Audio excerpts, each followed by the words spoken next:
When is handball not handball? When it's the 97th minute at Charlton, that's when. Flaming hell, we was robbed. Fourth official takes over as referee.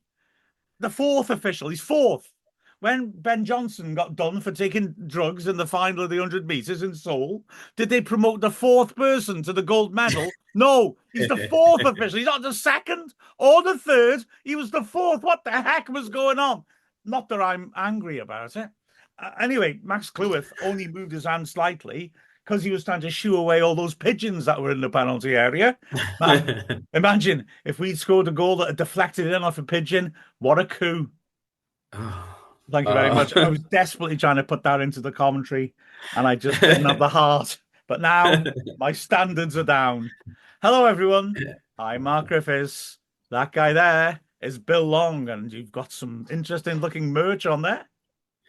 Yeah, well, I'm not fortunate enough to have one of the original Wrexham Lager shirts, so I've got the only thing that I've got that kind of counts, and it's definitely coming off now because it's not comfortable underneath headphones or in this particularly warm October evening. Yeah, fair point. Well, we're going to bring you some chat about interesting stuff around the club, minority shareholders, well, Wrexham Lager. Some football broke out as well this week. Hopefully we'll be joined by Neil Williams soon, but he's currently attending to a farm-based emergency. So let's crack on with it. This is the Final Whistle Weekly.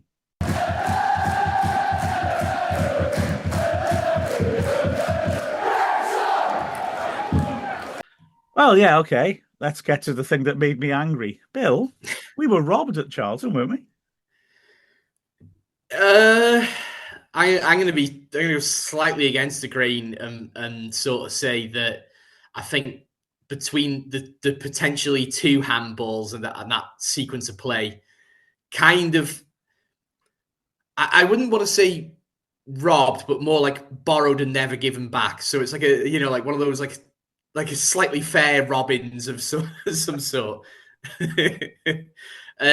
What? Have you been a football fan before, Bill? I have. I mean, apart from the fact that we were robbed, I mean, come on, let's just stick up for Wrexham. That's what football fans do. So we were robbed on Saturday. No, I don't know. It was such a surreal moment for me because I was having a look, because obviously our game finished 10 minutes later. I was having a quick look through, in the break of play, I was having a quick look through the scores around the country. It's like, 96th minute equaliser. 96th minute winner. 92nd minute winner. God, it's unusual. So many games 90 plus. There's some sort of like game changing goal. And then you're like, when you have that dread when you've said something and you go, oh no, it's gonna happen, isn't it? Revan he picks up a yellow, but he does his job in breaking up play, and then that happens, doesn't it? And I think with the penalty, I'm assuming he's giving it for Max's touch. Yeah. Which, depending on what angle of the replay you look at, either looks very deliberate or completely innocuous. So I don't think VAR would have made it. Wouldn't have said it was a clear and obvious error, I guess. Not that we want VAR anyway, but that's by the by. And I don't know. I guess it just depends on the referee's angle, really, doesn't it, Mark? Because he does. There is a couple where it kind of looks like he moves his arm towards it, and granted, it's really innocuous. But when you're watching something live, maybe it looks worse than it is. I don't know. I'm trying to be sort of diplomatic there. It is diplomatic, that wasn't it? You're wrong. It's not about. I mean, the fourth official. I mean, like I said, it depends on the referee's view, you're saying. But I mean, like I say, this fourth official, what view he has exactly, restricted view possibly. Fourth official out of 4. I'm sorry, but for me, Cleworth's arms are by his side. I mean, where did all this go about, silhouette of your body and unnatural positions? I mean, where is he supposed to put his hand? They're tucked in.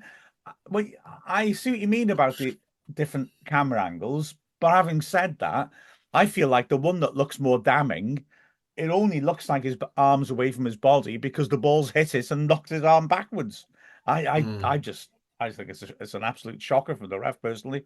The more I see it, the more I think it, and it's very unfortunate. I, I've tried not to watch it too many times because I was so infuriated with the fact that it was 2-2, regardless of whether it was a penalty or not.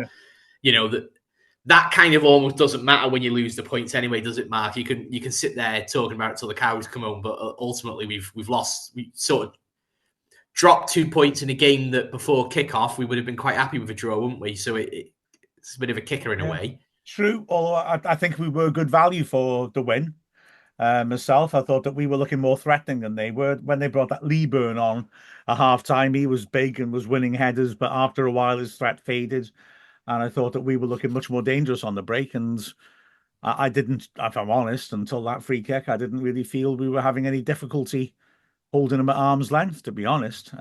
No, particularly when their first goal as well was a bit of that's not happening again anytime soon, is it? It looks like he's heading it to knock it to the back post, and it's just sort of drifted in. One of those sort of fluky. Deserves a goal because he put it in the right area, but he's put it in too good of an area for what he was probably actually trying to do. I was just disappointed in a way that, we've done so well defensively this season. And apart from, this is such a stupid thing to say, I know, but apart from those 2 goals we let in, we defended very well on on Saturday. But the 2 goals were disappointing. They get first contact on long balls into the box that we've had a long time to get underneath, and that's the issue, and it's disappointing. The centre backs all played well. Scar is a fantastic person to have in the box and attack things. And it was just disappointing that 2 balls coming into our box from the halfway line led to 2 goals like that. But hey, these things happen. And yeah, I was happy with the performance. It was I found the sort of slightly, I don't know, I don't want to say vitriolic, but the sort of triumphant reaction of Charlton with their celebration of getting a point, and then a lot of their fans seem to be quite active, putting stuff out. There's a video I saw on YouTube which was called something like, we smashed Hollywood FC, and it's like, did you really? I mean, well, look, the all you need to know about their attitude to the game as a fan base and a club is that for a split second I thought you'd ventured into their club shop with that half and half scarf in the background, Mark. Yes. I know that says Wrexham in America, but for a split second I was like, oh, he did go and get one of the Charlton there. Well, that's the thing, isn't it? But I mean, it just shows, doesn't it, when people get wound up when we sing this, you're only here for the Wrexham. That when Birmingham played at Charlton 3 weeks ago, they also packed out the away end, but there were 8,000 fewer in the attendance. So whereas a huge club like Birmingham doesn't register with Charlton, you get 8,000 more people when we come into town in London.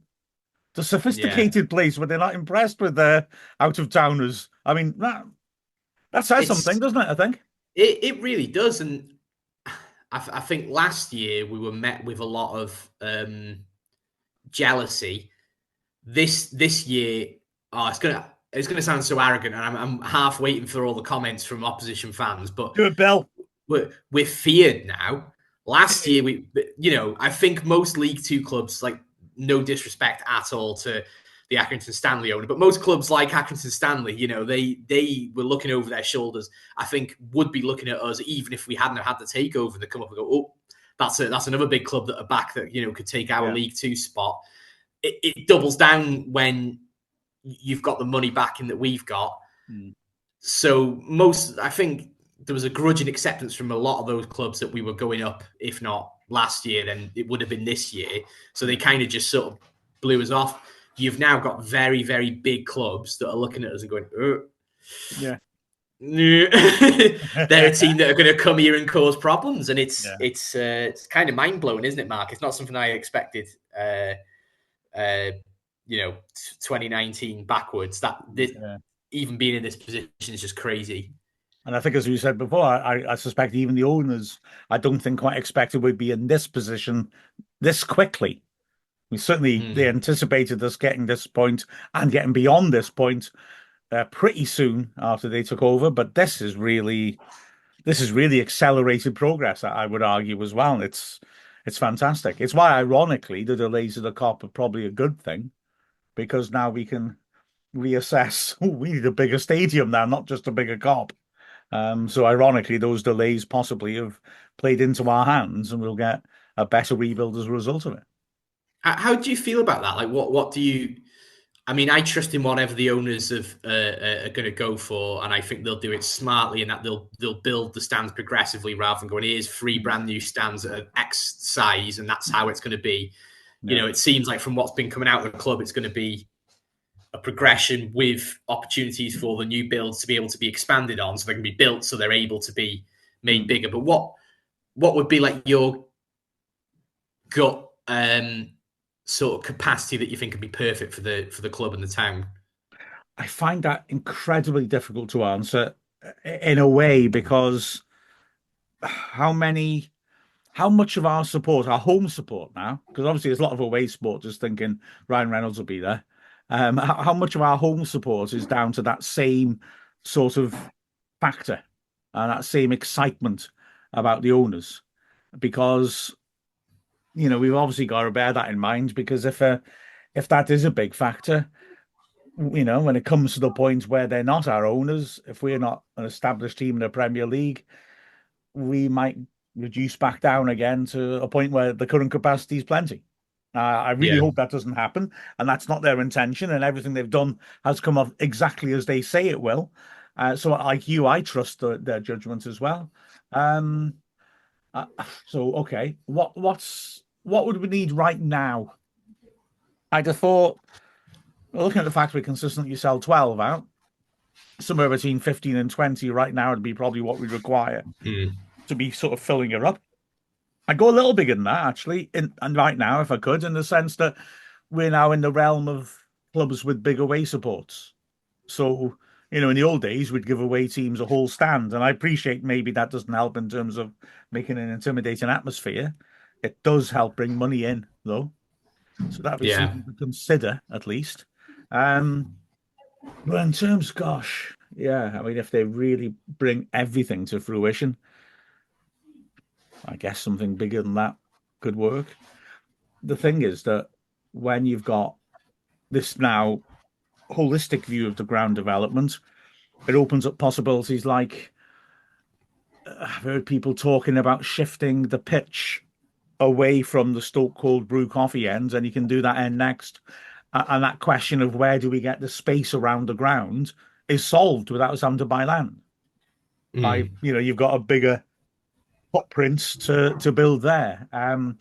So that sort of intrigues me a little bit, not least because I remember that under the initial architects, there was talk about they were going to lengthen the spaces behind both goals to make the stadium fit for rugby internationals. Now, Bill, it's on the record, isn't it? My opinion on rugby. But I would to me, that doesn't do anything for me. It would only ever be the occasional one-off event. I don't want that particularly. I would rather have us using that space, like I said, to make a bigger stand at the other end as well, if that makes sense. I got a really limited knowledge on rugby, but I can't imagine it would be much more than one or two autumn internationals against teams like Georgia or the US or Romania. It's not maybe Italy at a push, but you're not going to get a Wales England, are you? It's just not. Yeah. This is never going to happen in a million years. I mean, thinking Union, I happily accept. I don't know nothing. No, same here as well. Yeah. But they're not going to get 5 or 6 Nations games in Wrexham. No, absolutely. No way that's going to even Cardiff. So, like you say, it would be minor matches, or if it was rugby league, well, I don't know. Does the Welsh rugby league team pull the same way the Union team does? Not that I noticed. No. I'd imagine nowhere near, because they had the Rugby League World Cup in Wrexham, didn't they? Or part of it in Wrexham, 2015, something like that. And I can't remember it selling out. So I can't see this being of any benefit to us, really. No, yeah. Whereas I can see having a bigger capacity being of benefit to us. But yeah. So but you're right. It's we live in exciting times. I'm happy about that. Let's take a break, and we'll come back and we'll chat about investment in the club.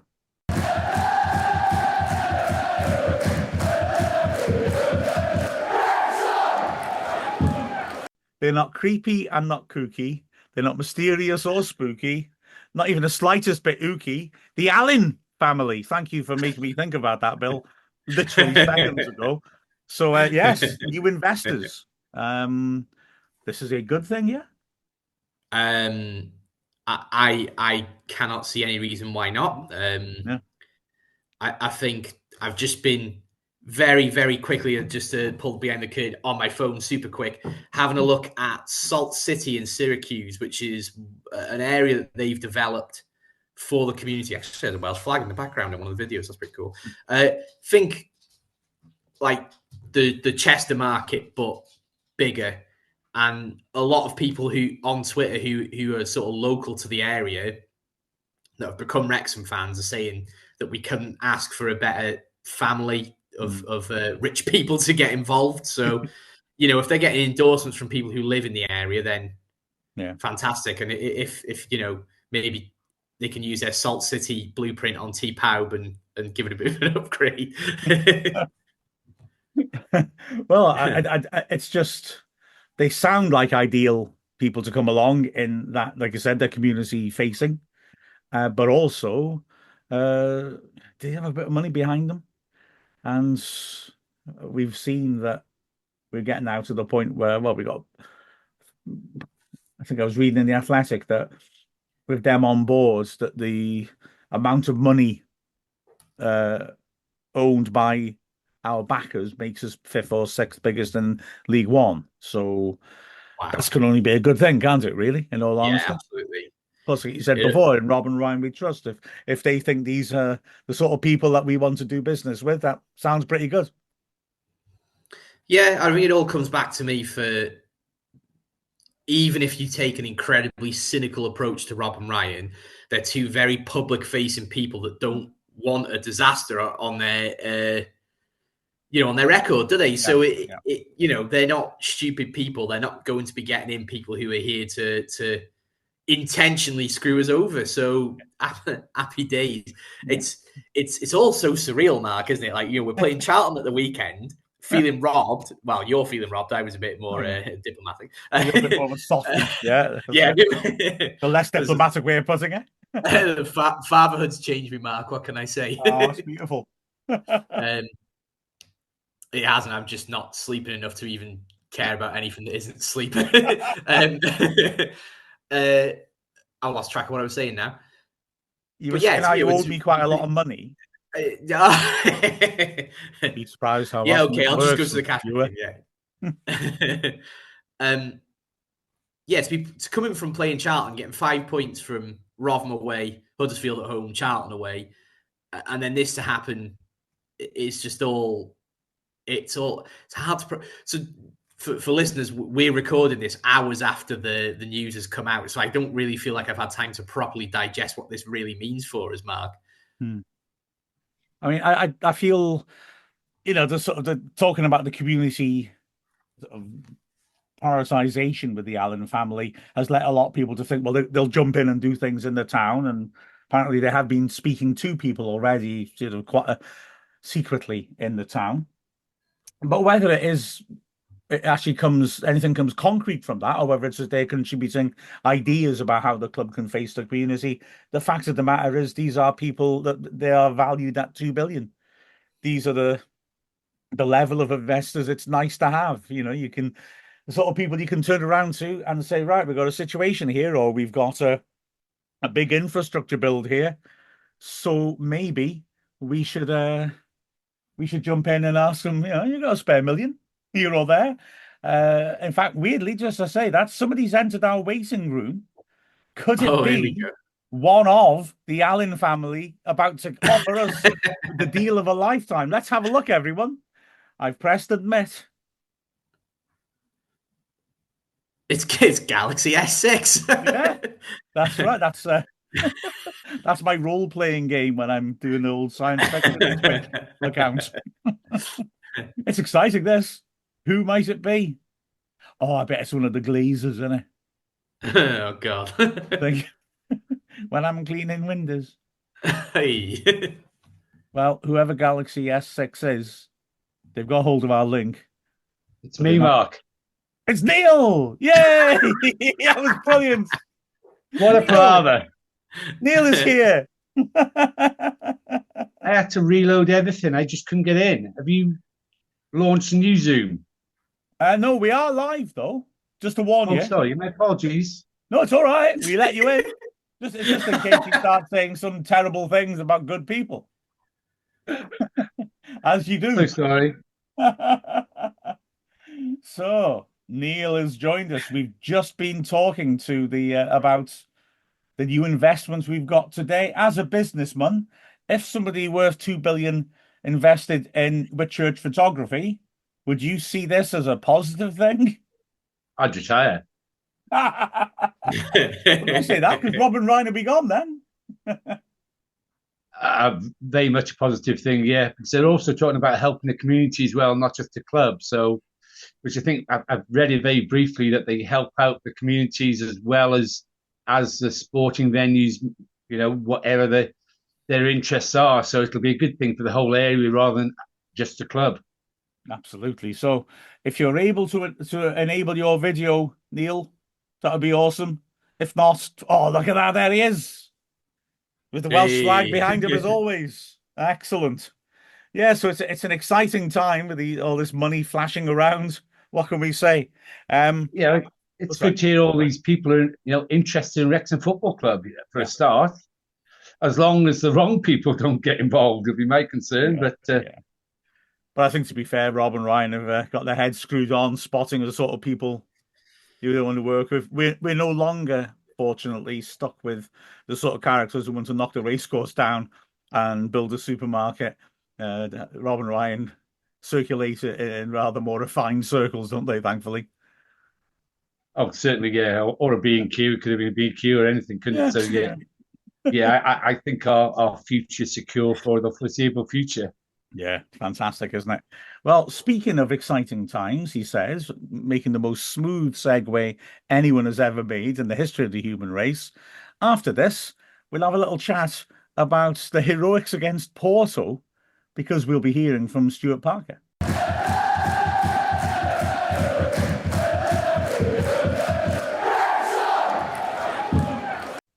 Right, so our guest today is Stuart Parker, and he was, well, Wrexham's keeper after those great late 70s days. He took over from Eddie Nedvecki, who was a real iconic keeper for us.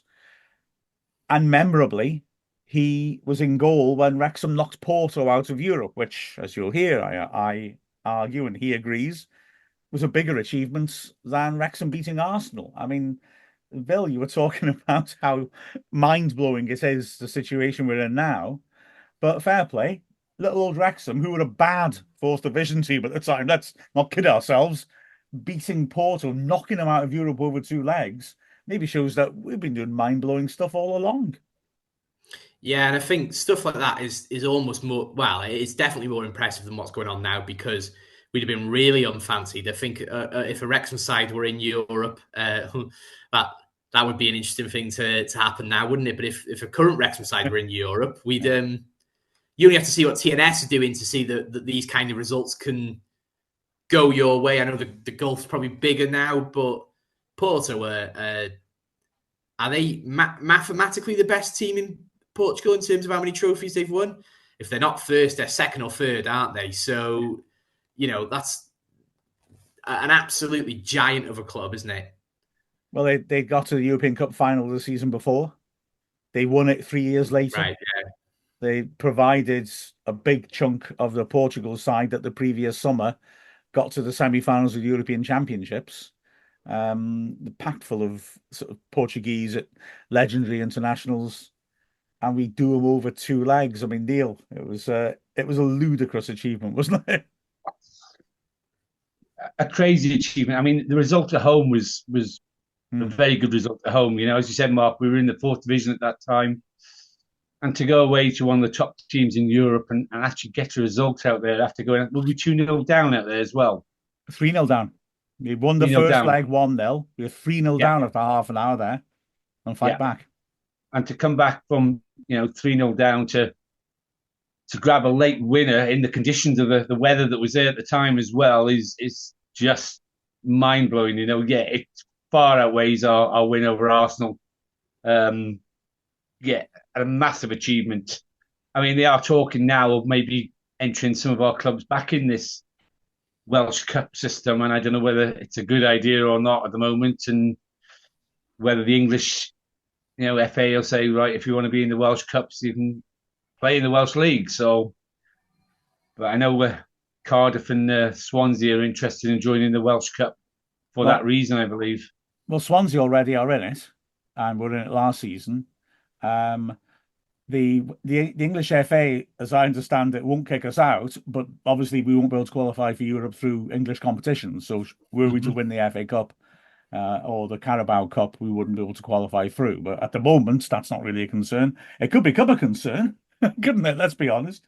Just as a sort of side comment, though, I must say it's interesting when I'm going rounds with the women's team how many Welsh League clubs say, well, we won't vote for that, which was my immediate reaction when I saw it being mooted. But the fact is they have voted for it.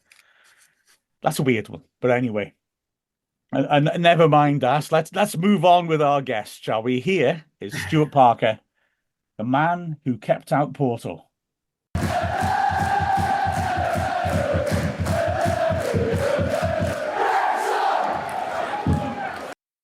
Firstly, Stuart, thank you for being willing to have a chat.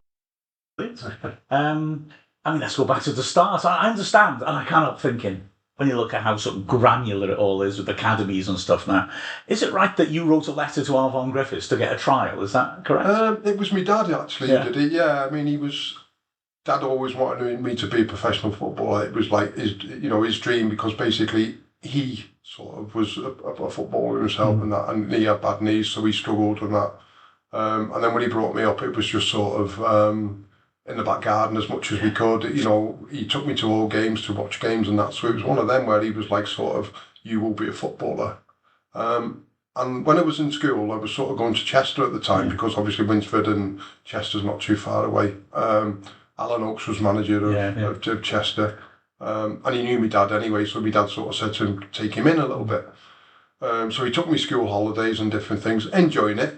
But it was getting to a time when I was sort of getting towards leaving school around Easter time and that. And Dad was like, you're not at a club yet, you're not signed up anywhere, you're playing for Cheshire Boys and that, you should be somewhere. And I mean, it's different now, isn't it? Academies, when you're 8, 9 years of age, you're sort of doing academies. So he sort of said to me, he said, I've written a letter, for you to go to trials. We got a trial, there's a big trial on Sunday. So he said, we're going. And a friend of mine, Mark Owen, who used to read the news for Granada reports, he was in school with me, and he came across with me as well. So it was at Plascoch, if you remember years ago, there was a massive fields there and everything. So we just come for trials, and it was basically just games, and I think there was coaches going round and having a look. And at the end of the day, they sort of come along and said, can you come back for 3 days, like sort of tomorrow onwards for 3 days? So my dad was like, yeah, he can come, I'll bring him. And it's like, yeah, so he brought me. And at the end of 3 days, they sort of said, we can sign, I think it was Wyn Jones at the time, who was sort of the head scout going back that long. Came to the house in Winsford, signed forms and that, and I think it was around Easter time. So my dad was like, all right, you've got what you want, you're going to be an apprentice or a ground staff as it was then. You go to Wrexham.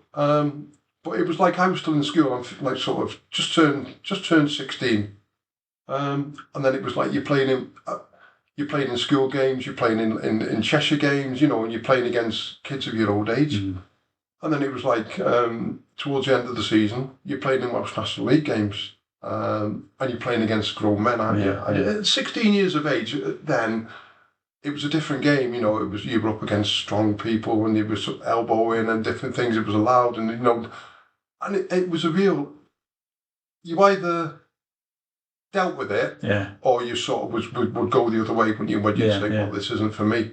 So lucky enough, it was it was okay. But I managed to play on the racecourse a couple of times, even before I'd sort of come as a ground staff and that as well. So it was brilliant for me. I loved it. And my dad was really happy as well. So I'm like, yeah, I've done all that.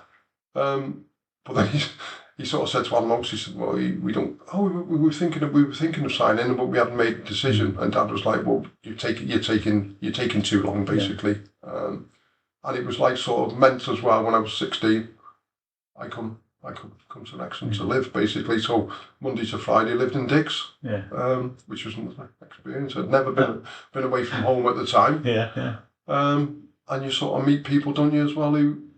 I was speaking to my partner the other night, and we were talking about moving into football at the age now, and it was sort of when I moved in at 16, we had Alan Ricketts came from Crawley, there was Dave Palmer, he was from born in Lincolnshire, there was Craig Fleming from Newmarket, there was a couple of lads from up the coast and that as ground staff at the same time. Whereas I think being at the moment, they're all quite local lads, aren't they? And that, whereas then, I suppose we're in the second division, and it was a big net to throw out, wasn't it? And they had a choice of who they could bring into the area, really. So I think moving now forward, now they can widen the gap again. Now, I presume. Yeah, but it was brilliant for me.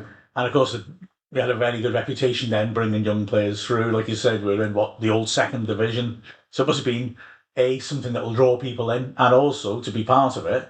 That must have been very exciting because you're coming off the best time in the club's history in the 70s, aren't you?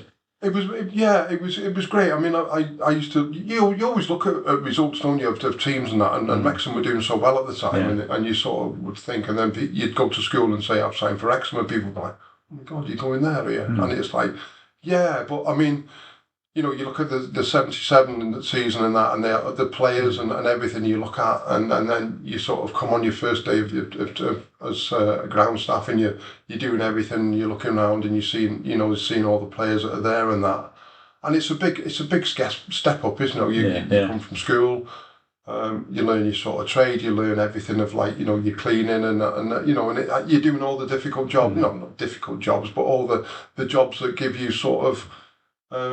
You're learning your trade. You're cleaning the dressing rooms. You're getting the kit up. You're putting in the washing machines, and you're sort of making it the dressing rooms clean at the end of the day, cleaning the bathrooms out, putting kit out for training, and then you've got to train yourself. You've got to do your own bit then, and then when everybody goes home, you're then tidying all the stuff up again, and it learns you so much. You learn everything.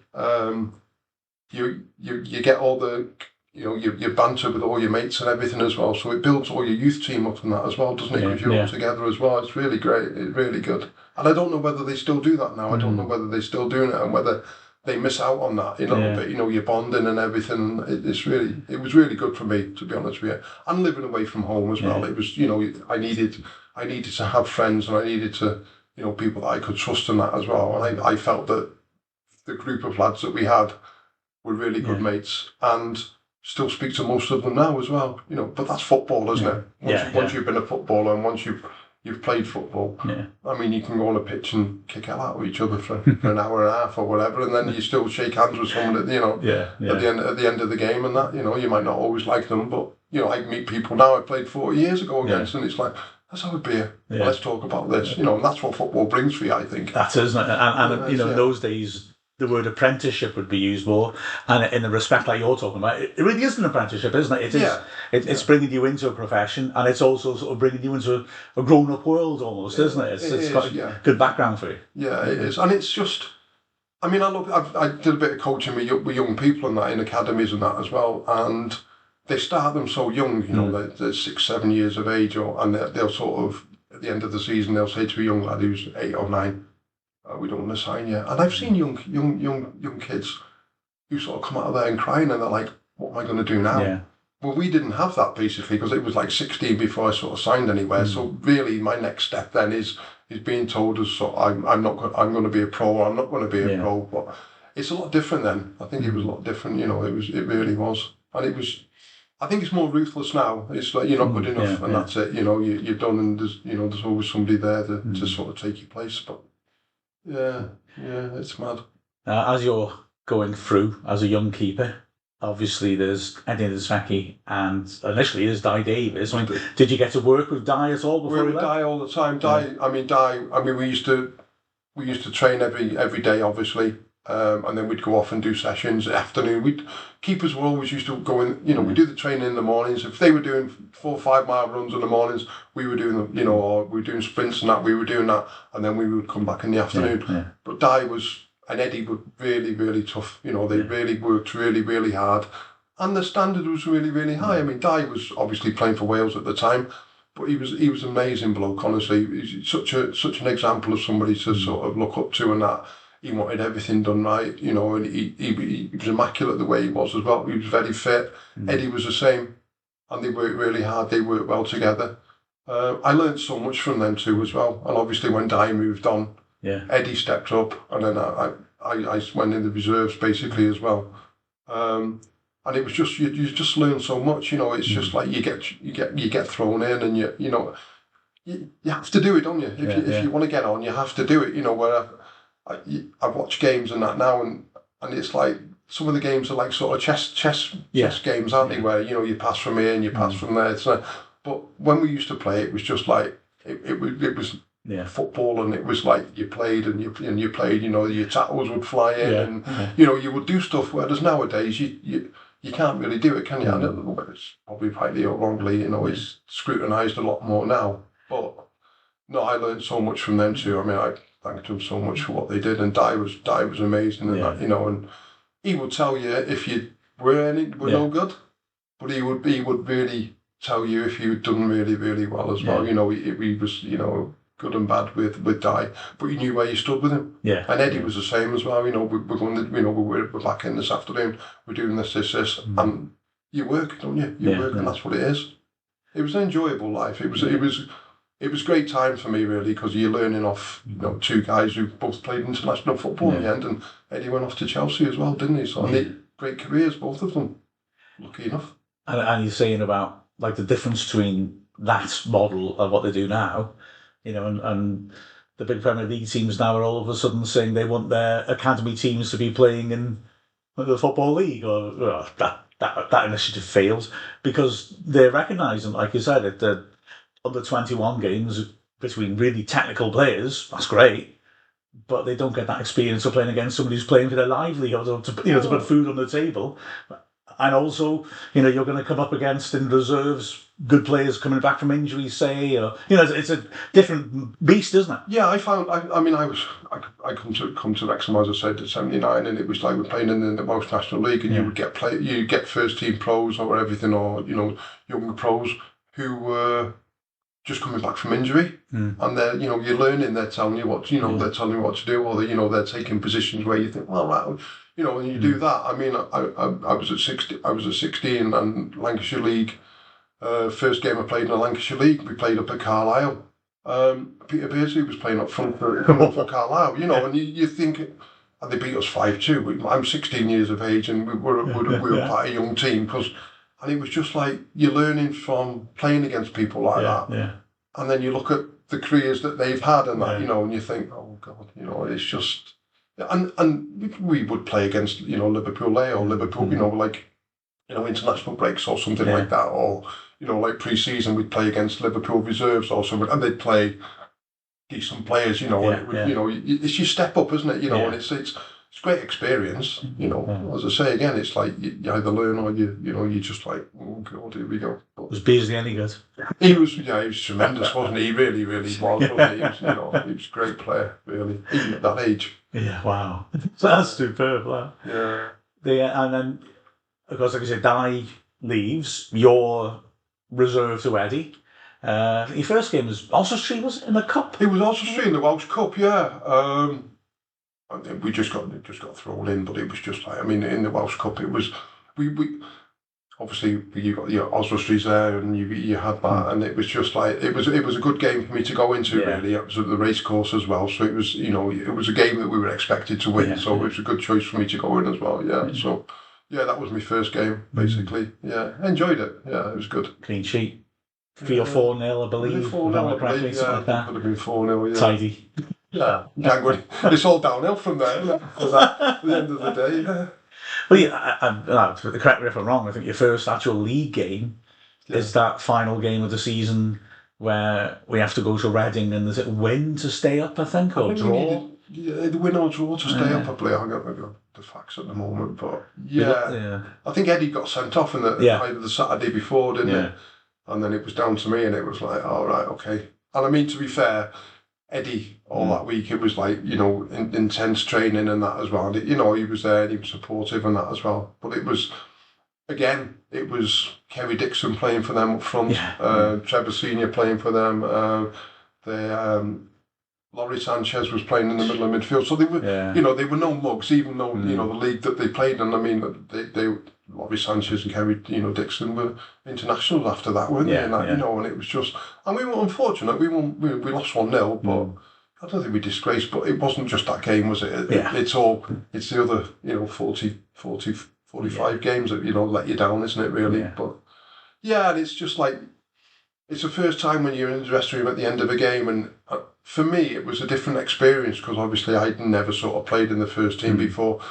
Never been around the first team before, basically on a match day like that, apart from going in at the end of the games and taking all the kit away and everything like that. And to see grown men crying that because it's their livelihood as well, isn't it? And it's sort of then you sort of think, this is real, isn't it? And because they're looking, they're older pros or whatever, and they get released by Wrexham. Where do you go from there? And that, after that, and that, some obviously. They get better deals, don't they? But it's a real eye-opener in that as well, because you don't realise how passionate they are until you sort of get in a situation where you've lost the game and they're all in, a lot of them are in floods of tears and sort of, you don't know where you're going and the club as well, you're dropping down a league and everything then, all comes together then, doesn't it? You're looking, your money's not going to be as much and, players not going to probably want to come and play because you're playing in a lower league and that, so... Yeah, it was a difficult game and difficult day and difficult, journey home really. It was very deflated and that, and it was just, and I'm elated because I've made my debut. So it was strange for me because made my debut, should be one of the best days of my life, and then at the end of the game you're sort of thinking, what a bad thing really. Yeah, exactly. Yeah. The and as well, I mean, off the pitch, this is the point where the club's starting to get into financial trouble. Not like the recent ones, but purely, I think, because they overspent a bit when we were going well, and now we're paying a price for it. And it's the point where Bobby Roberts will be coming in and, getting a very youthful sort of shoestring squad together. As players, do you think that sort of adds to their players' sense of, I could do my job here, we got relegated, this club's having problems, they might not be able to afford to give me a contract, or are players sort of oblivious to that sort of thing and crack on with the job? I don't know. I was quite oblivious to it all, to be honest, because I was never really sort of motivated by the money that much. I just wanted to play and and not be injured and sort of play really. He's quite shrewd, Bobby Roberts, because I think he would have come in and he would have realised that the budget would have been really low and that as well. And I think a lot of people wouldn't have taken the job if they'd realised what the budget was going to be like. But I mean, he brought young lads in. There was young lads as well that from the youth team that were just New Year pros and sort of were coming into the first team. There was trialists and different things that were playing. There was lads that he had from Colchester when he was there. There was Steve Wright and that. They came and Phil Coleman, and they came up, and there was like a lad on trial from Tony Evans. They sort of came, so it was people that he knew, wasn't it, as well? So obviously with the experience that he had, he still brought people that he knew, and then you've still got to trust the young lads as well, haven't you? Which is difficult, isn't it? I probably didn't get as much credit as what he actually deserved, really, because you're starting off on a blank canvas. You've got to sort of get everything going before knit the team back together. And then sort of, be ready for the league, I think it's that season. I remember the first match of the season on the programme was the team photo. There's only 14 players in our team photo because we just haven't got enough. We just didn't know. I mean, you're lucky, and it's finances, isn't it? And players sometimes are not really, don't want to commit themselves that much either, do they, as well, But it was, it was difficult times. But enjoyable times as well, and it was like, let's all do this together, really. Let's all stick together and let's see where it goes, really. And It was the same. It was still, some decent teams around and that, and you played against some decent players. I think that season, we played against Sheffield United in the FA Cup and that. I think we got beaten. And it was like Keith Edwards and all them. And when you look at them, they're like sort of legends at the club and, real goal scorers and different things. Like, we're all young lads and that as well, learning our trade, and we're still playing against people like that. I mean, you look at, if you were a young lad now playing in the same league as Wrexham, you're up against Mullin and different things like that, and Elliot Lee and that, experienced players, that you got to pit yourselves up against every week. But, they're big names, aren't they, at the end of the day? They are. Yeah, absolutely. And you were getting games all right. You got injured, didn't you, in that season? Bob? Yeah, I mean, I don't know whether, my dad said, "Oh, you're always unlucky and that with your knees," because my dad had bad knees when he was playing. He had to pack up, and "You inherited it from me." I'm like, "Oh, cheers, Dad." That's so it's one of them. That's one of the things that he always says, and it's a disaster. That's all he ever says. He's always ever said that. But yeah, I had troubles with my knees, and it was just I had operations. They didn't know what it was. It was just I would play.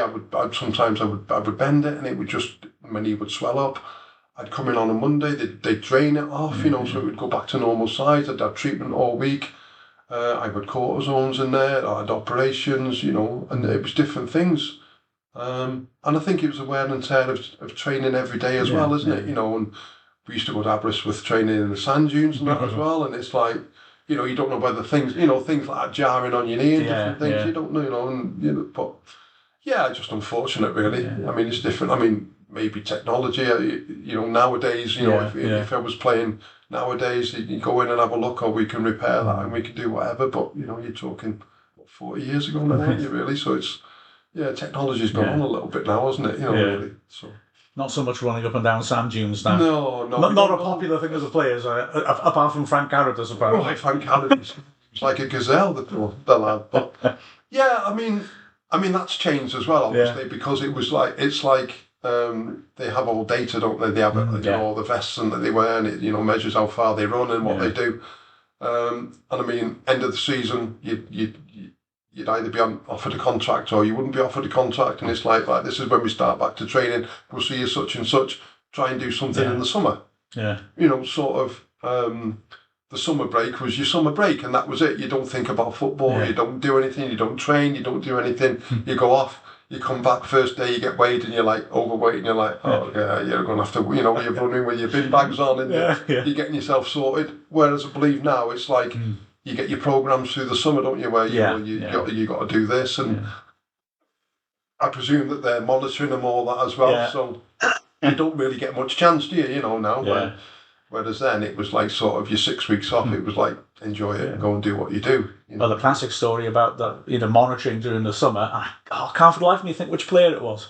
Sure, it was an Everton or Liverpool player who, when they started doing that, they were giving them like little, wristbands to actually track where they're going. Yeah. And they said they'd put it on their dog and then they just throw the ball for him. They're like, "Very quick.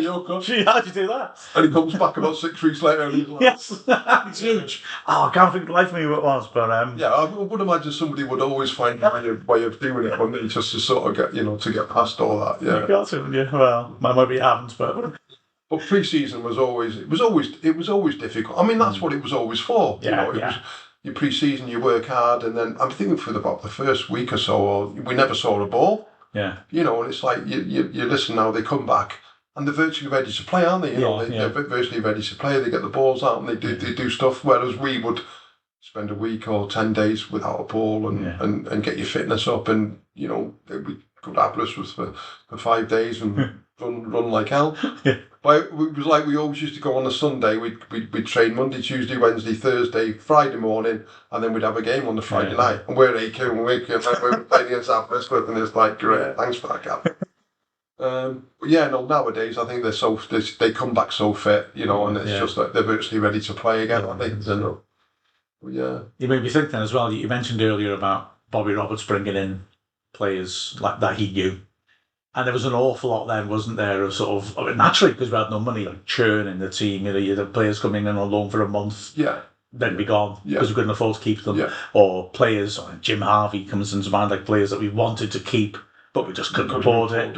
And I was just thinking, in terms of your perspective as a goalkeeper, my memory of Phil Coleman was he was really good. I really liked him. Yeah. But then he's there, then he'll be gone, and you're constantly playing against different centre backs. Yeah. Maybe Steve Wright.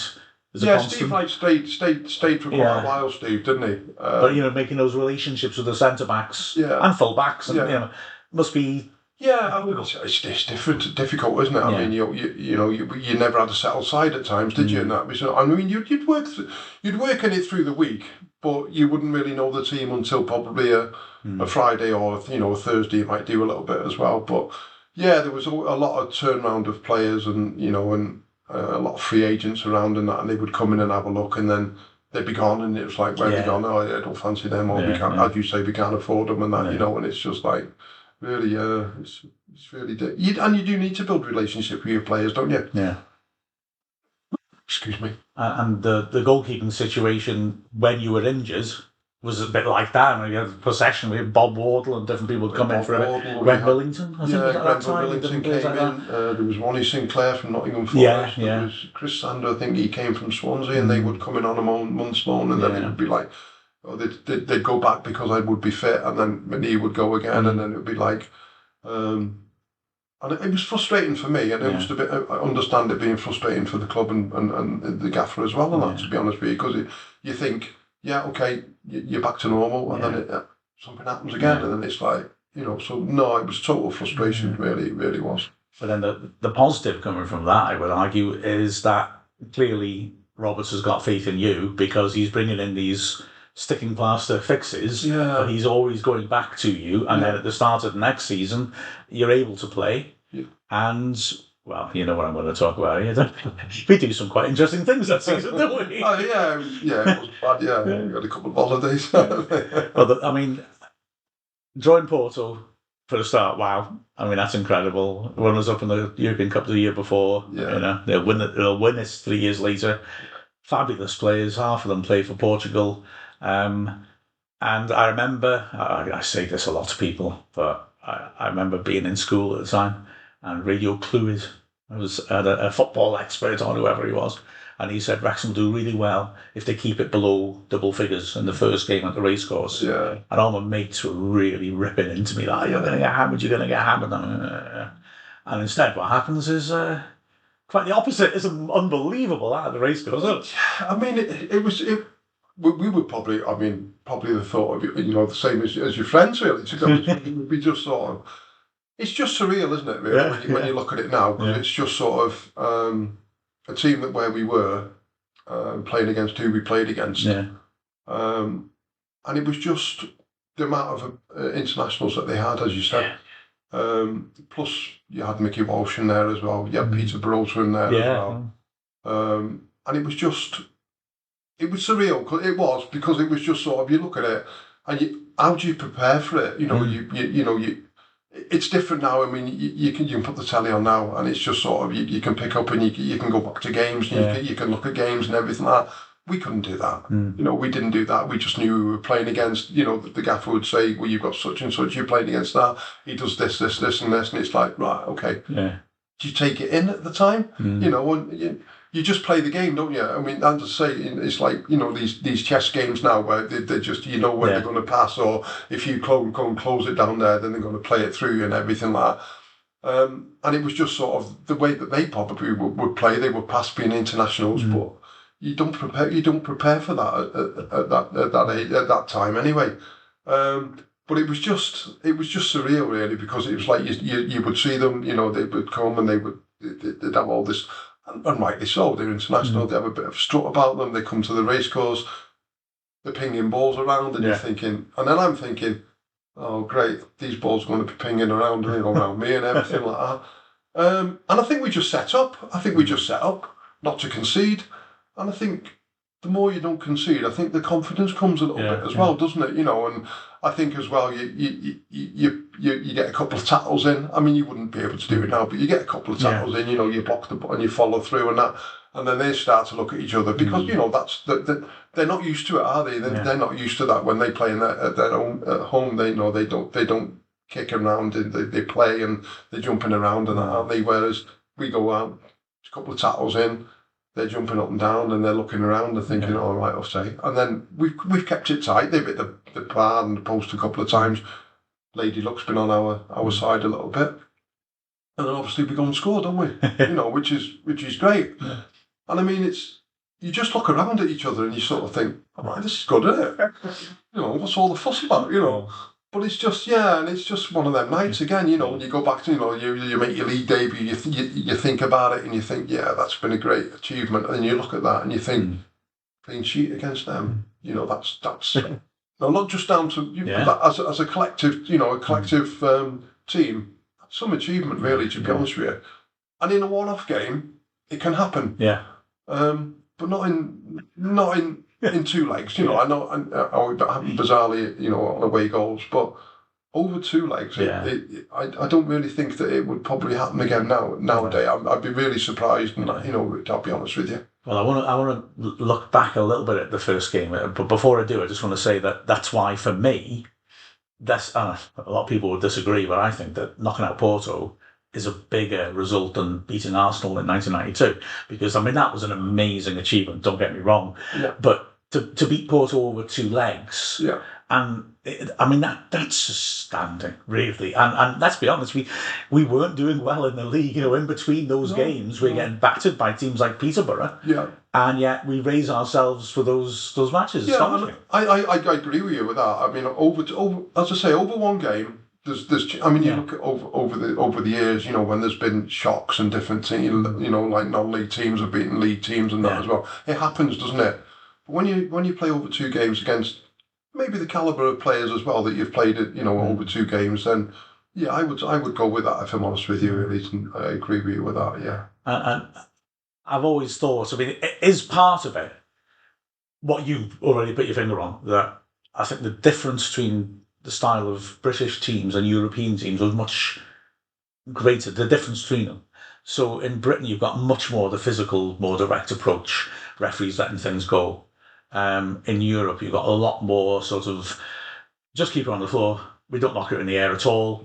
Referees will tend to give a free kick if I fall over, which, I know some people feel that still happens, but nowhere near like it used to, I think, where it would just be always given. And I used to sometimes feel that could play an advantage of sort of like lower division Britain teams, because Newport do well in Europe as well, don't they? A few teams do. Because we are more physical. Yeah. And because, frankly, an awful lot of really high quality centre-backs are not 6'2", 6'3" beasts, and then they come up against Jim Steele. Yeah. And it's like, well, hang on a second. If the ref is giving us a bit of leeway as well, they've got a real major problem on their hands, haven't they? Steele must be a nightmare to mark if he used to players running at you.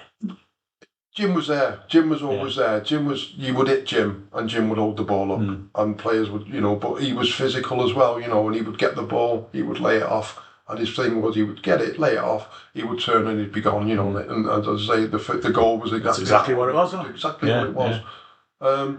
But no, I think I agree. I think that with a bit of steel, you play with a bit of steel and a bit of bite. I think it makes a hell of a difference, and sometimes it can make that difference between the class and the teams come closer together. I think with the grit and that they can show and that.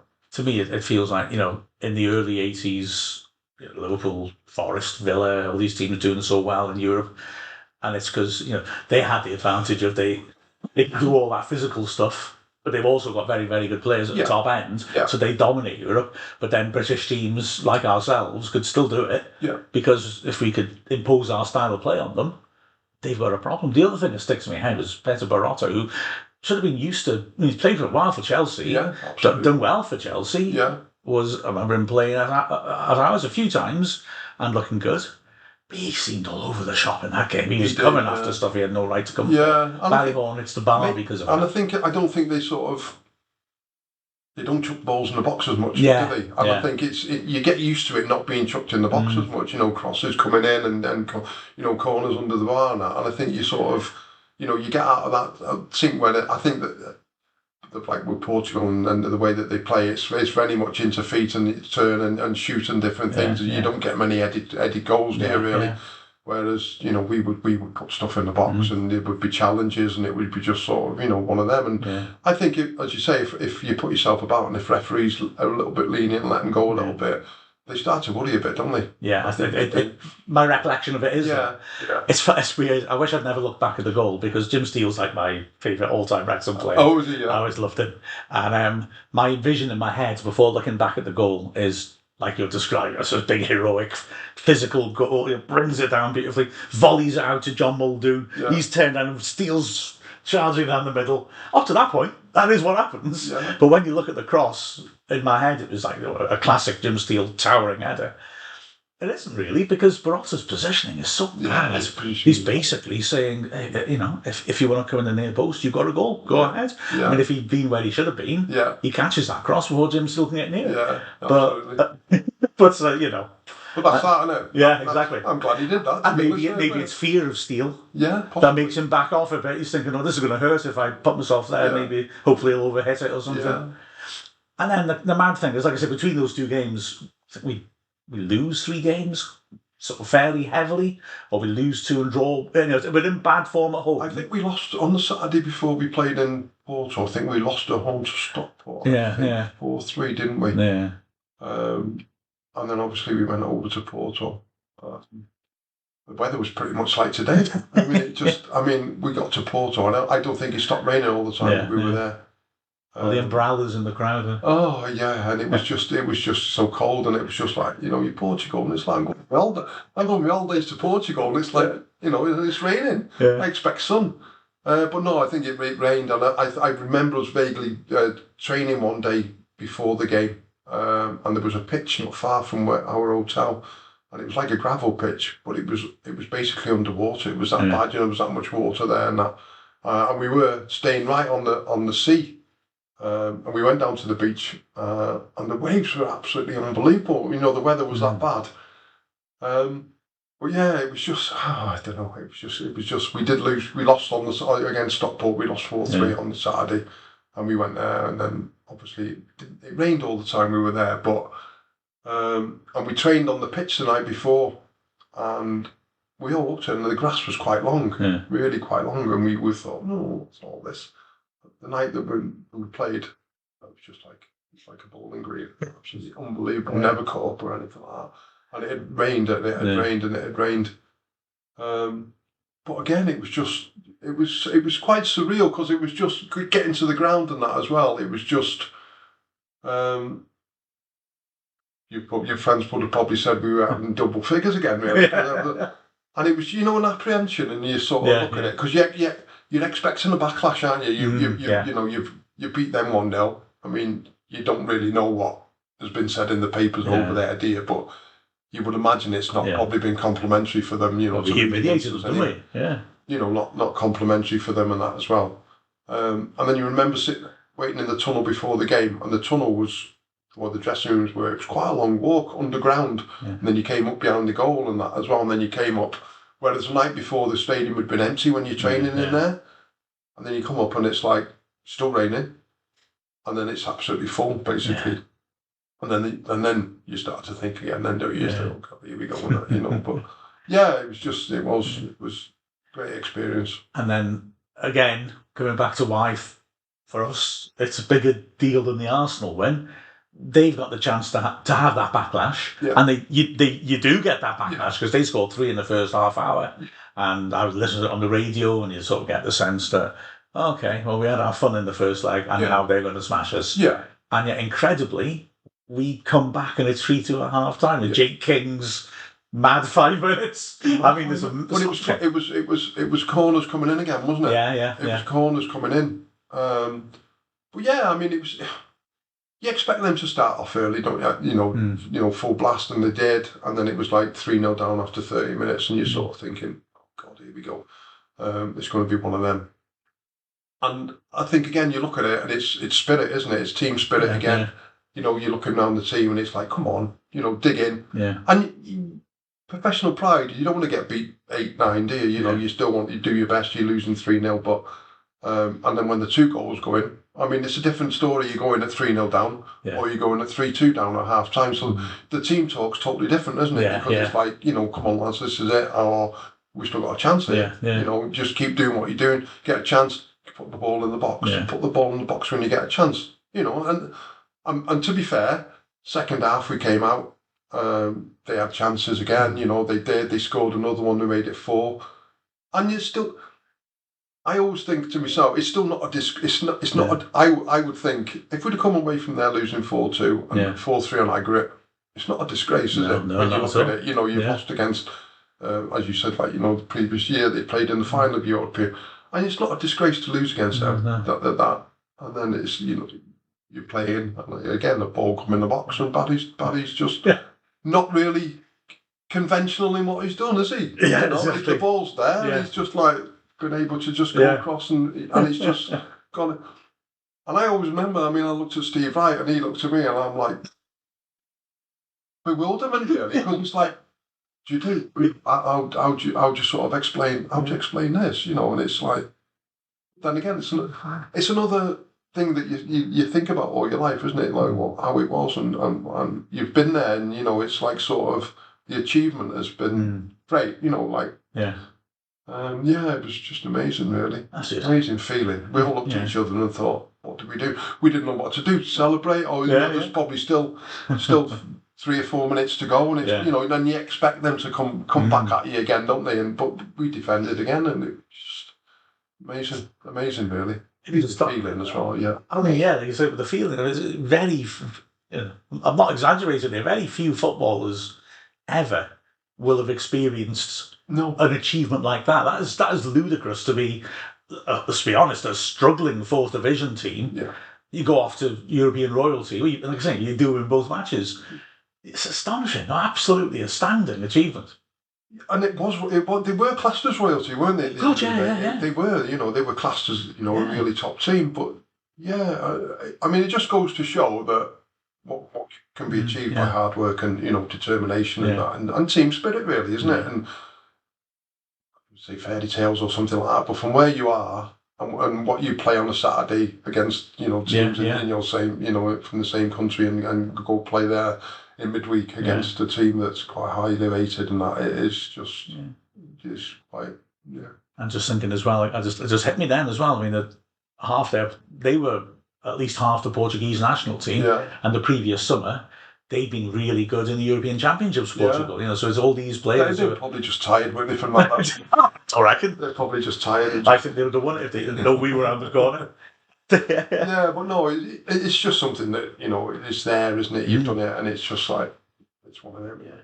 And then the next round, I mean, goodness me, I mean, as if Porto aren't a big enough team. Roma, managed by Sven-Göran Eriksson, they've got Toninho Cerezo and Falcao from the amazing Brazil team of 82. Those two and Socrates are the beating heart of an amazing team. They've got, you know, Italian international strikers, Graziani and different people like that. Ancelotti was playing. Yeah, of course, yeah. The next season, pretty much the same team will lose the European Cup final on penalties to Liverpool. At home, yeah. Oh, beg your pardon. No, that was the previous season, wasn't it? Was it? Oh, was it? My brain's gone. Yeah, it was the previous season. Was it? Because it was 84, wasn't it? Yeah. So that's I mean, again, that's a hell of a team. You go to Rome. Another holiday, wasn't it? Good, you had the passport. Weather's nicer. Yeah. But then just go back to the Porto thing. I mean, we lost 4-3. So we lost 4-3 against Stockport on the Saturday before the game. We lost 4-3 against Porto. And we got back on the early hours of the Thursday morning. We travelled down to Torquay on the Friday. We got beat 4-3 on the Saturday against Torquay away down there. There's 12 goals in it. We did.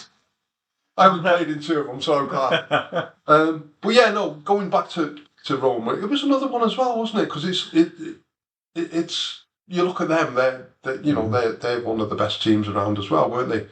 Full of internationals. Yeah. You know, like obviously Italian internationals, Brazilian internationals, Olympic Stadium. And it's just surreal. I keep using that word, surreal, but it's just sort of, you go from here to where you are and playing over there. And you just go and enjoy, you've got to go and enjoy it, haven't you? Because it doesn't become a job then, does it, when you're doing that? You're just playing for the enjoyment, but you're playing in the enjoyment of a different level and against different players and against a different level of players in a different stadium, you know, an Olympic stadium, which was amazing. You know, I remember going to the game and we were travelling on the coach, and you've got like a little Italian on the motorbike, policeman on a little motorbike, like in front of you, getting the traffic to the side, and then you're coming down this wrong road, and it's to the Olympic Stadium. You've got all the statues of all the previous Olympians and that, you know, like, and it then becomes in your head, doesn't it? You know, it becomes, God, what am I going to face today? And that was it. We weren't really in any danger at time. There was that game. We weren't really in any danger, you know. But I think the difference with the Italians, they know that they can play. Don't know what they can play when they want. They're happy to. We don't score, so we don't concede. They never ever concede, do they? So it was quite tight early on, and then they had a penalty, didn't they? Had a dubious, I'd say a dubious penalty. Steve Wright, every time I see Steve Wright now, it's never a penalty, Steve. I'm like, no, I agree with you, mate. I agree with you, mate. Well, it's a handball. It's a handball, yeah. But it's a handball by a Roma player. Yeah. And I guess not VAR then, was it? Yeah. I never thought I'd be dreaming of VAR. Yeah. You know, players going up and hands are up, and the ref can't tell. You know, because it's all short sleeves. Yeah. You can't tell whose hand it is. He's giving it the wrong way. Can't tell. Yeah, I think he give it the wrong way. Yeah. Obviously, penalty goes in. But then you never really caused any more problems that first half, really. Yeah. And then second half, obviously, they've scored again. It was a good, great strike from Cerise, which took Huddersfield from quite a way out. And then we had a couple of chances. I've looked back on the games at times, and we had a couple of chances, you know, when we could have, you know, scored one or two or something as well, which would have made it really more interesting, wouldn't it? Kevin Rogers, I believe, I remember, he had a sort of close range when he put over. He put it over the bar, didn't he? I know he was a wide attacking player, but maybe he wasn't the bloke he wanted the chance to. You know, we had other players who probably be better in front of goal. Yeah, just you can't sort of say he was going to drop two. So it was just one of them things, wasn't it? But yeah, it's incredible. Again, it's another incredible performance, even in defeats, because like I said, the penalty shouldn't have been given. We've had chances before the second goal, and that second goal, there's two things I think to say about that. One is that's a world-class player hitting a world-class shot, and secondly, that the way offside rules were looked at then probably would have been disallowed, or should I say, should have been. I mean, according to the modern rules, no, but according to the rules as they were then, there is a player in offside position, and it's intended to just be if a player's there. So we're very unlucky to let any goals in there. Absolutely, I would agree with you there, totally. Yeah, absolutely. So we were robbed. Robbed, yeah. Exactly, robbers. Now, we did lose the home game, but I've watched it all through not long ago. And to me, it's really striking how even that game is in so many ways. You know, we really caused them problems. Yeah. I mean, you can see their quality on occasion. Yeah. But they're not able to impose themselves on the game, and we give them real issues.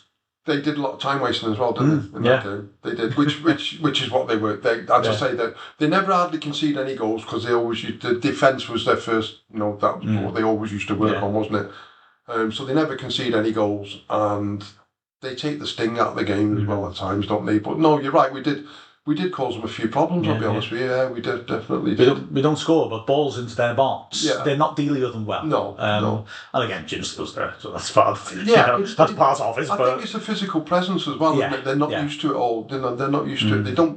That's not their type. They don't play in their league that way, do they? So I think if you go in there for one or two games, it causes them a little bit of issues, doesn't it? And I think that's what we did. It makes me think back, like I say, in those days. I think now the styles of leagues have come a lot closer together. Yeah. But then there was a real gulf in style, and that's why. Well, I mean, Jim Steele does go to play in the Spanish top league on loan for a bit. Yeah. But also, I mean, around that time, Mark Hateley is doing brilliantly at Milan. Yeah. And to be fair to Hateley, he was more than just a big target man. Yeah. But I think it was that made him a massive success in Italy, that he was unusual. And again, a big British bloke who knocked them around a bit. It's just something they can cope with, and so probably something that they've not really come to terms with in the past. That it's something that's never happened before. I think when I look back, I know this is a little bit later, but you look at the young player then would be someone like Baresi. He was, what a wonderful defender he was. Yeah. But he was like 5'9", something like that. A beautiful reader ball, beautiful tackler. Yeah. But if he was up against 6'3" target men every week, he'd deal with them in some ways. Yeah. maybe crafty ways, but he wouldn't Absolutely be crafty consistently ways, no, handling them, would he? And that's why people like Heatley did well there. It would be different, wouldn't it? They'd have to learn a different mentality Yeah. how to play against players like that, wouldn't they? And I think the Italians would evolve in that then, wouldn't they? They'd start, they'd be more physical again. Yeah. And they are quite physical. They have done now, haven't they, really? Yeah. And you think of, Yeah. see, when Cristiano Ronaldo's gone there, and, some of those qualities you got to deal with, haven't you? But it's true it's just true what you say. I think you've just at the moment. I think Jim did really well, and Jim was a presence, in the team, and he was just sort of he caused problems, and he would do it at that height anyway, wouldn't you?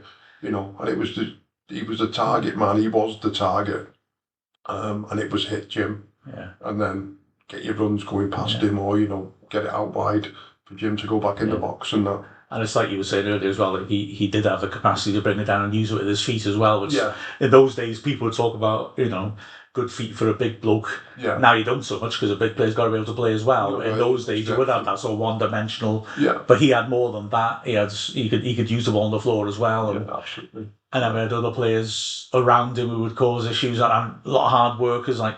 I had a soft spot for Cunnington. Yeah. He was battling away, wasn't he? Yeah, he was so fit. He was like a Frank Carradis, really. He was another runner. He ran and ran and ran. He was tremendous, Put himself about, and it's like you look at some of the tackles he would do then, and you look at some of the tackles now. Yeah. You just, that people get sent off for or booked for now, and it's just. I think as well with the VAR at the moment, I think it's just that. They slow it down so much as well. It looks a lot worse, doesn't it? I mean, if they play it at the right speed, then you don't really realise some of the contact that they make. And then when they slow it down, I think it shows that the contact, but it's also highlights, and that's when they're sort of, they're giving yellow cards for stuff. But just run it at the speed and that really, and just do it that way. Yeah, you see a lot of players getting sent off now for that sort of slightly mistimed but honest tackle. But where if they're sliding they on, basically clipped them. Or trod on them a little bit, and it's just slightly mistimed, isn't it? Yeah. Full speed. Well, and that's why the ref didn't get it. if the ground's wet as well, you can't stop yourself, can you? So you're sort of challenging, and then you're following through, and you're getting sent off for the follow through as well. Sometimes it's like I'm supposed to top. Yeah, exactly. But that was a good wholehearted team. People like Andy Edwards up front and Steve Buxton are never going to give you a rest anyway. No, absolutely not. No, to be fair, I mean, and that's the way it should be, isn't it? That's how it is. I mean, you look at City now, and I mean, I'd hate to play against City because it doesn't matter what they do. Give it to anybody, give it to the keeper, whatever. You'll either chip it over your head into the next player, and it's just it would be a thankless task playing up front against them. Oh, exactly. Really. But and then you push in, and everybody squeezes in, and then they've got the ability then to just knock it and play a total different game. Exactly. Yeah. When I was thinking about those Wrexham players, a lot of them I got a real soft spot for, and then you throw in Jay King was a good fullback. Jack Kay was a really good centre-back as well. Yeah. And yet we do struggle that season in the league, and that continues after we've gone out of Europe. Yeah. And then it doesn't help that you get injured again, don't you? And that's kind of ends your time with Wrexham, doesn't it? Yeah, I mean, I played the last game of the season because Bobby Roberts got sacked at the end towards the end. George Showell was in, wasn't he? George Showell was in for a little while, and then Dixie came in, didn't he, towards the end of that season. So I played in the very last game of the season. We played at Blackpool. We drew 0-0. And then that was it, basically, really. I was fit just to come back in on that game. I think, don't know whether it was just coincidence, but I played in that last game, and then we obviously come back in on the Monday, and he just sort of said, and I mean, I remember I had a conversation with Fred Tomlinson, who was a chairman at the time when we played either against Porto or Roma. I can't remember what it was, and he just sort of said to me, he said, "You carry on getting injured." He said, "We can't afford to keep you." Or and I understood that really, to be honest with you, because as you said, previously, the finances were really, really poor. They were paying me to paying me to play, and then bringing loans in as well. So I understood that anyway, to be honest with you. But it's just a shame, isn't it? Because when you come, you're only 21 at the time, and it's just like where'd you go, and what you do, It's football's been what you've ever known since you sort of played at 11 when you've been in the school team, and that you've played it for 10 years for me then. But I had like 4 years as a pro and 2 years as ground staff or apprentice as it was then. So for 6 years, it's all I'd ever known. It was my my first proper job, as you would say, really. You know, so anything from that is downwards, isn't it? Really, because you know, whoever you speak to, anybody, young boy or whatever, or even young girls now, isn't it? Because obviously they want to be a professional footballer. You know, and everybody wanted to be a professional footballer. You know, I mean, I meet friends from school. I mean, I came to Wrexham when I was 16. I never went back really. I've always stayed around here.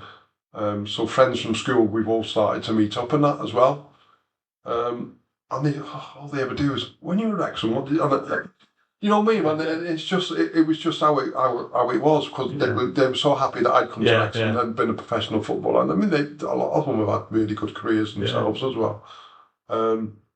But no, that's what they talk about is, you know, professional football, and you did this and did that, and they like, when you talking now, it's like Roma and Porto, tell me about it, talk about it, and I'm like, yeah, okay, let's talk about it. I'd like to talk about it all the time. It's nice. It's nice at times when, you know, like now, and you know, and when it comes up all, you know, 40 years this year, isn't it?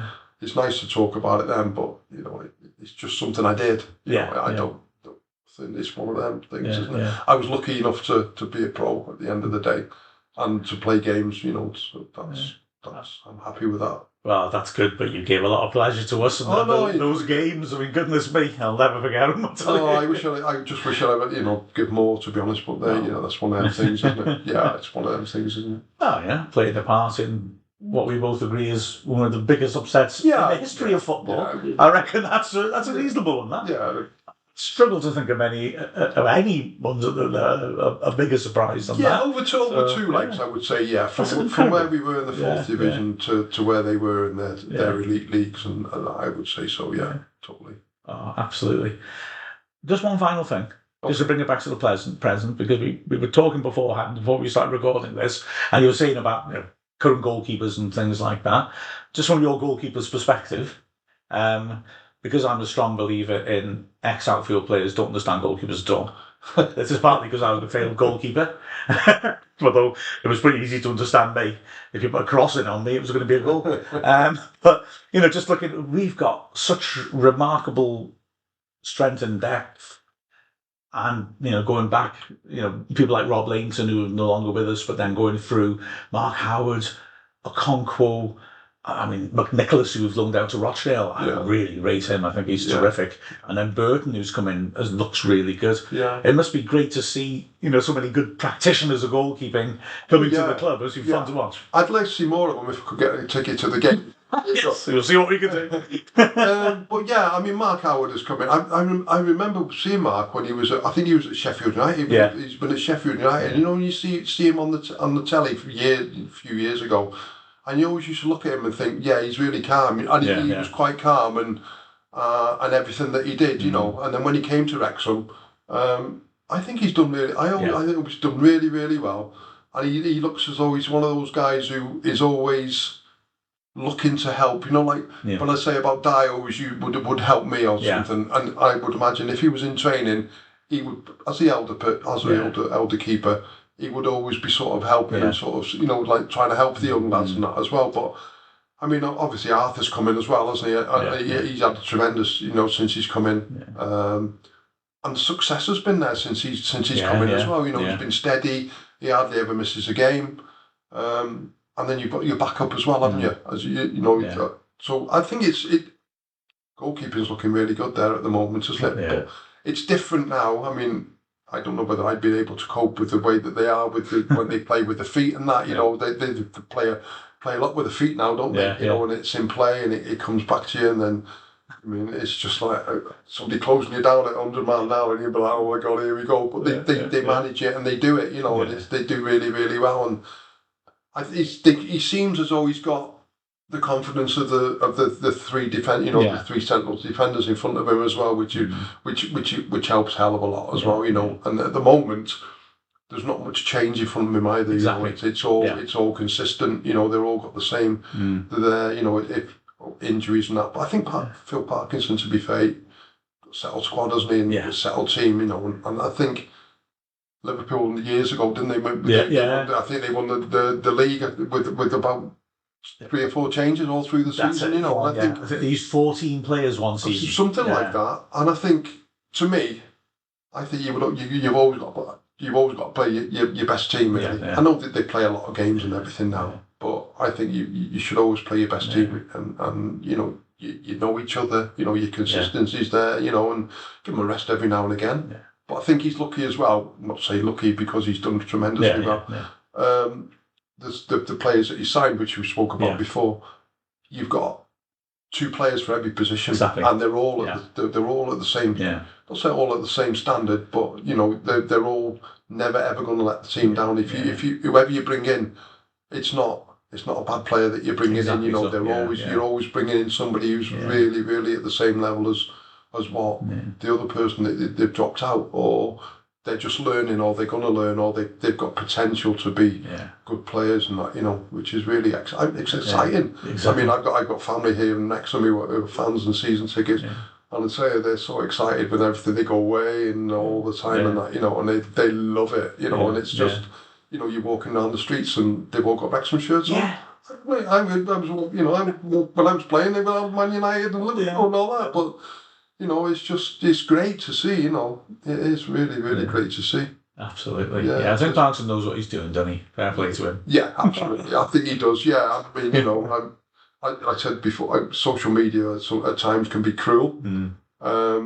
We all think that we know the right things and that we're all football managers, aren't we, at times, but I don't think he's made many mistakes, if I'm perfectly honest with you. You know, signings and everything, he seems to have got it pretty spot on, really. I'm really hopeful that they're progressing this season. I wouldn't be surprised if they go up again this season. I'll be honest with you. You know, I'll be there and thereabouts because it seems as though the spirit's good in the camp. 100%. They've got the fans. Got the support. The owners are supportive, aren't they? You know, and I think if they come to January, and if Phil Parkinson said to them, "I need to buy a player," they'll back him. Exactly. Yeah. 100%. I think they will. Good stuff. Well, can I just thank you, Stuart? That was an absolute pleasure to hear you talking about that. Really took me back to some great days. Goodness me. I'm going to get the ball out and go in the backyard. Yeah, too right. Come on, let's do it. Give a bit of a play in the backyard. Let's play good goalie, bad goalie. Oh, God, I know what role I'm taking.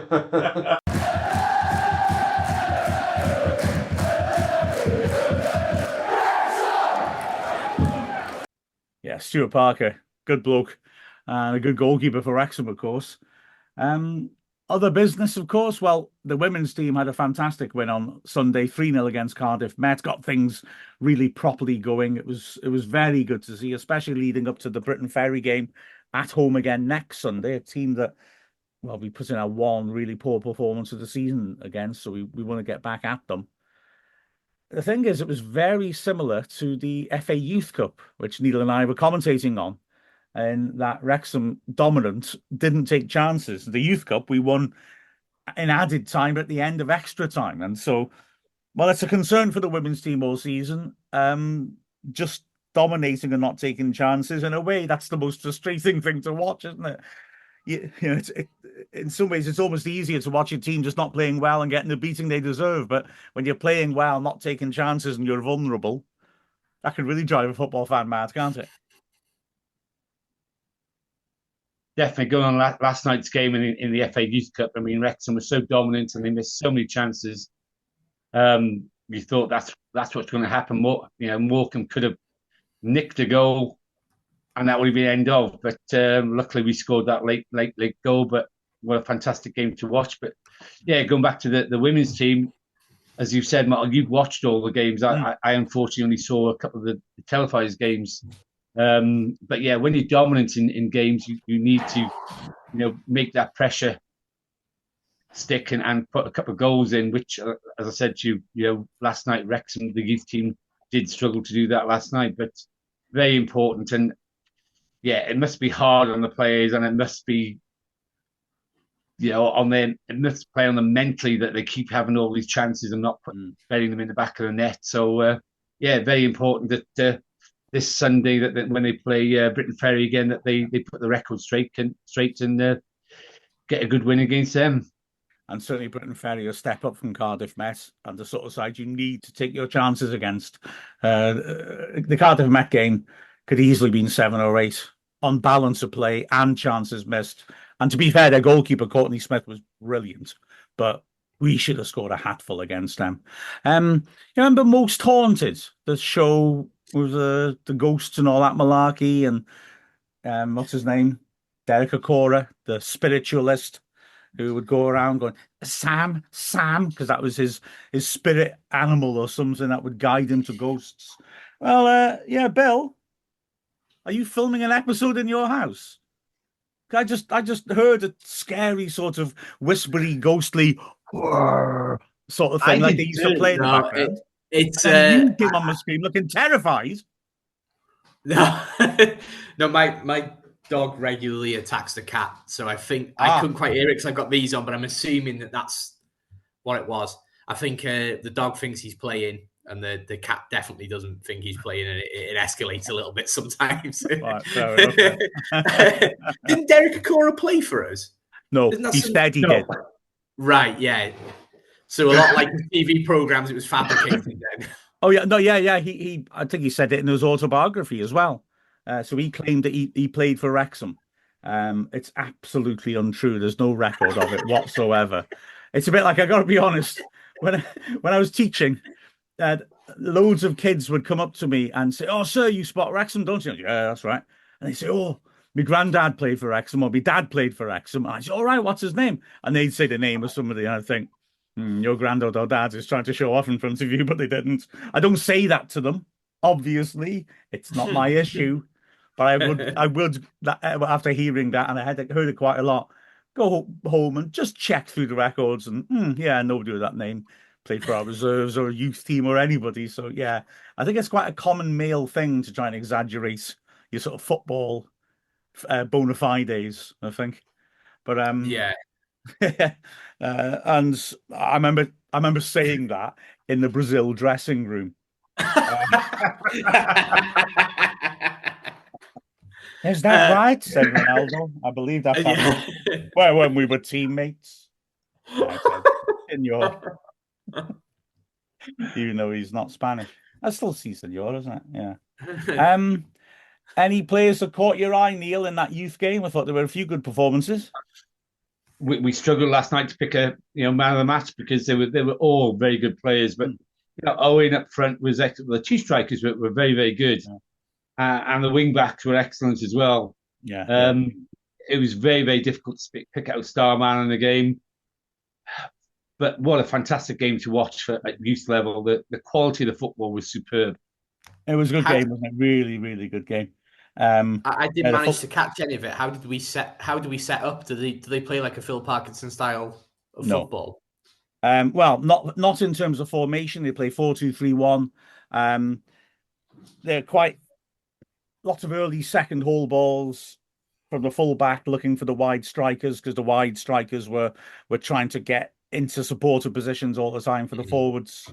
They had the captain Moore playing off the striker that Neil mentioned, Owen, but they'd interchange quite a bit. So Owen would drop off deep and then Moore would run into that gap.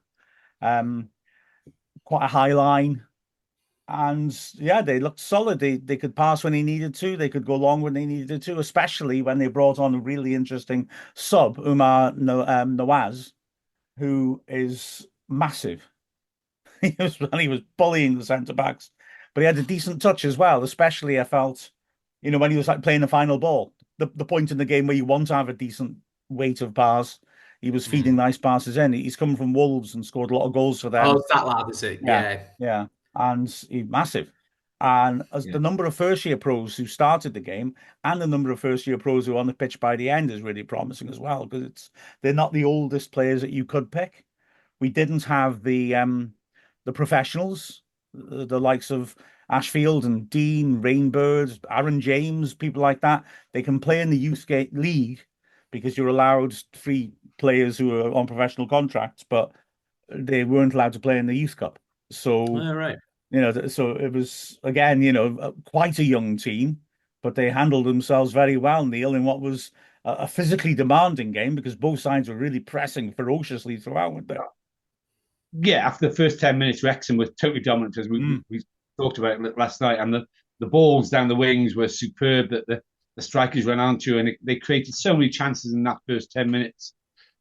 Even the young lads at the end, when we were leaving, Marky, the winning goal, the goal scorer, was saying, they should have been 3 or 4-0 up within 10 minutes. And I totally agree with him. It was just poor finishing, and unfortunately, we saw it a lot last night, didn't we? Where players were actually slipping at the most critical time. Yeah, so it certainly was an entertaining game and some interesting young players to keep an eye on. And then this weekend, double header simultaneously.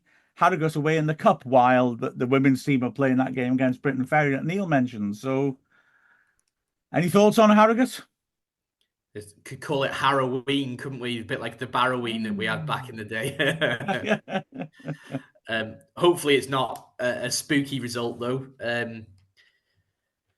I'll stop now. If only you'd stopped earlier. I know, yeah. This is one of those games that kind of like, if we're going to get dumped out of the FA Cup, you don't want it to be in this sort of game, but it's also, Neil, potential banana skin, isn't it? If the team's a second string one. It is a potential banana skin, and that's what worries me a little bit, depending on what line, what players he puts out on there in the pitch. I mean, last season, prime example, we were 2-0 up and ended up a 2-2 draw with hanging on for the draw. I mean, on paper, we should win it easily, but Harrogate have put a run of results together recently. So yeah, it's no given. It'll be their big cup final for them, and the fans will turn out and be well supported. Like wherever Wrexham go at the moment, they're sellout crowd. So yeah, they'll definitely be up for this game. Harrogate will be, and Wrexham are going to have to be on top of their game. You suspect he'll rotate at least a little bit, but we do have terrific, strength and depth, and he made 11 changes that Wolves game, and we looked really impressive. I'd accept it was against an 21 team, but yeah, let's hope that we should have the quality and depth to put a good team out, I would argue. Especially with two potential debuts as well. Yeah, that's true. Yeah, and also the likes of Lewis Brunt, who's certainly a player, who deserves a bit more pitch time. What do you think of the two new guys, by the way? I wish I could pronounce the Icelandic guy's surname. Well, I've never tried, but go on, Mark, dazzle us with your multilingual skills. I'm going to dazzle you with the fact that I asked our good friend, the Icelandic fan club, to give me a pronunciation, and fair play, he was right back at us. So let's see if I can get this right. It's that ghost again. I told you, it's frightening. This time it said burn it all. He's not happy. Oh. Something's definitely spooked him. Oh, it's fireworks outside, is it? Oh, well, that'll be why then. Oh. Fireworks should be banned. They should. Yeah. Jón Daði Böðvarsson. Say it again, Mark. Sorry. Jón? Yeah. That was easy. Daði Böðvarsson. Daði. Okay. The D-looking letter that occurs in the second and third words of his name looks like a D, but it's a sort of soft sound. Bit like the Welsh double D. Yes. Yeah. But quite soft sounding by the way he said it. So Böðvarsson. So I mean, he's got a great pedigree, of course. Played every game in the Euros when Iceland did so well, including knocking England out, of course. And Matty James, last 3 seasons, he started at least 30 league games in the Championship. And certainly talking to Andy Morrell on Saturday, and he'd been asking a few people in the game, they were all saying that's a hell of a player to tempt down to League One. So, just like Stephen Fletcher, you deal in free agents, but we're in a position now to deal at a very high level. With all due respect, it's not Goldar Matteo and Chris Sang, is it, that we're pulling from the free agent list? No, 2 players who came in and did a job, but we're shopping in a different market now, aren't we? We are. It's astonishing, isn't it? It just makes me wonder why they're still free agents. That would be my only concern. Yeah, I I mean, could it be? And I don't know. I've got no inside line in this. Is it that they were holding out for a championship team or holding out for a very good offer rather than just dropping down to League Two? Well, Bodvarsson was at Bolton last year, wasn't he? Yeah. And a lot of their fans' comments that I saw online were along the lines of didn't suit their style of play, but was actually one of their better players. So could come into our system and do a job, definitely. So that's promising. But yeah, you're dropping out of a club like Bolton or from the Championship. Your wage demands aren't going to be slim. So whether you drop down as far as the lower end of League One or League Two, but a lot of players can sort of price themselves out of a move, can't they? Sometimes, Yeah. Which may well be the case with these two, mightn't it? So they're certainly interesting. They're players to conjure with, aren't they? It's exciting. Yeah. I had something clever to say then. Oh, yeah, I know what it was. Looking at Brotherson's record as well, you might look at it, and people have been reporting, when you read the actual sort of news stories about him signing, and he doesn't look like he scored that many goals for a striker.